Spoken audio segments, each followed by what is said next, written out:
chicken stew. There once lived a wolf who loved to eat more than anything else in the world. As soon as he finished one meal, he began to think of the next. One day, the wolf got a terrible craving for chicken stew. All day long, he walked across the forest in search of a delicious chicken. Finally, he spotted one. Ah, she is just perfect for my stew, he thought. The wolf crept closer, but just as he was about to grab his prey, he had another idea. If there were just some way to fatten this bird a little more, he thought, there would be all the more stew for me. So,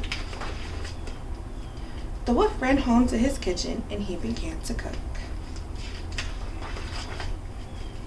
First, he made 100 scrumptious pancakes. Then, late at night, he left them on the chicken's porch. "Eat well, my pretty chicken," he cried. "Get nice and fat for my stew."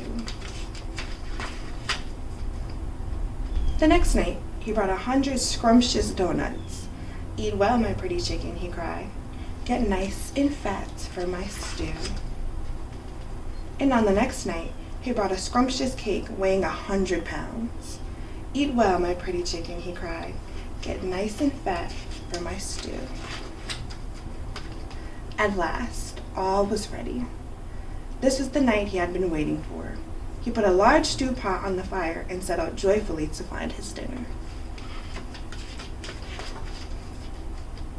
That chicken must be as fat as a balloon by now, he thought. Let's see. But as he peeked into the chicken's house, the door opened suddenly and the chicken screeched, "Oh, so it was you, Mr. Wolf." "Children, children, look, the pancakes and the donuts and that scrumptious cake, they weren't from Santa Claus. All those presents were from Uncle Wolf." The baby chicks jumped all over the wolf and gave him 100 kisses. "Oh, thank you, Uncle Wolf. You're the best cook in the world."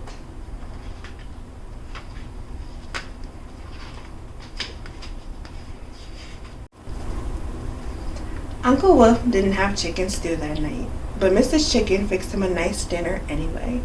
"Aw, shucks," he thought, as he walked home. "Maybe tomorrow I'll bake the little critters 100 scrumptious cookies." The end.